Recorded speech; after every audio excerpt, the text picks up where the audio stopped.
Pixel Dungeon is a 2D, roguelike RPG, developed and published by Watabu.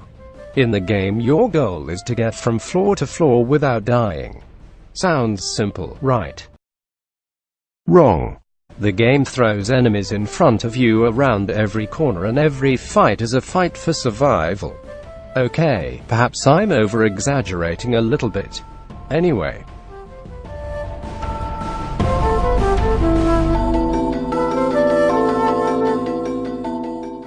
You play as a hero, who can be one of 4 classes, which are Warrior, Mage, Rogue, and Huntress. You can play any class at any time, except the Huntress, who will be unlocked after the player beats the 3rd boss with any other class. There are also 2 subclasses for each class. Every class has unique perks, which encourage you to play differently.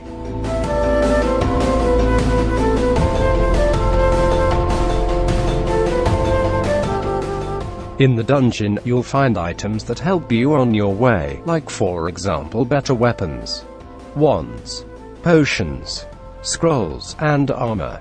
To use better armor or weapons, you'll need more strength. For example, this hero's strength is 10. And this weapon requires 14 points of strength, so the weapon is too heavy.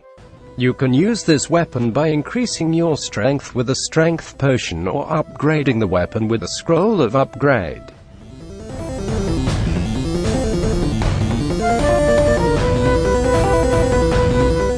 Potions are one-time use items that will give you some sort of effect, which can range from you catching on fire to restoring all of your health. When you pick up a potion, you cannot know what effect it will give you before you drink it. You can identify any potion, or any other item, with a scroll of identify. Potions are randomized in every game. So in one game, this blister potion could be a potion of toxic gas, and in another game it could be a potion of strength.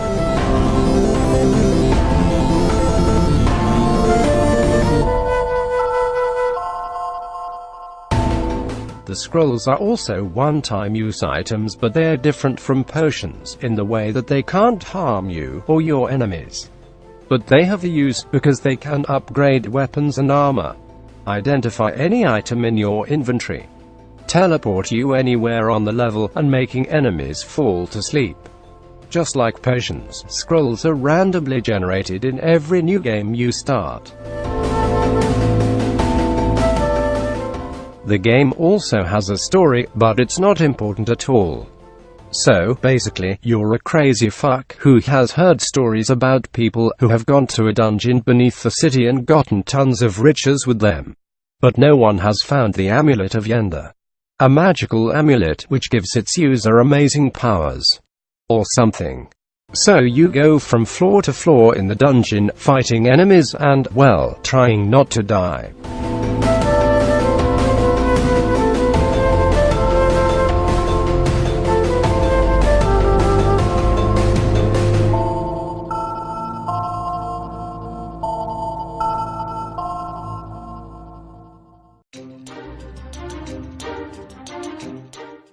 As I said, the game is a roguelike turn-based RPG. Which means, if you die in the game, you can't go back to an old save. When you die, you're dead, and you have to start all over again from the floor 1. Thankfully, the levels are randomly generated, so you don't have to play the same level again.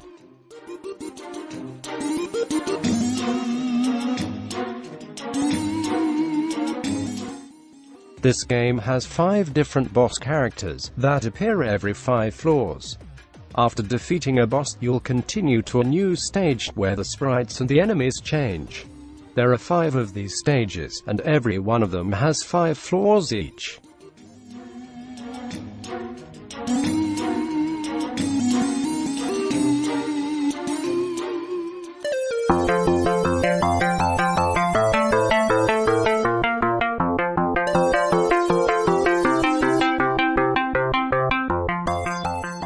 In my opinion, this is a great game.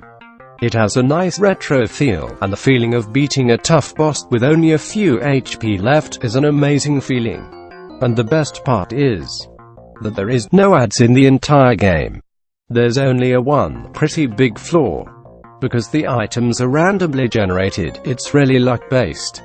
But it's still probably the best and most addicting mobile game I've played in my life.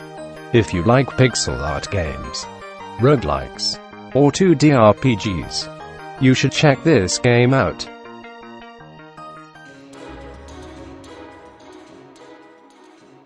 Thank you for watching. If you liked this video, give it a like and subscribe, it really helps the channel. See ya later, mates.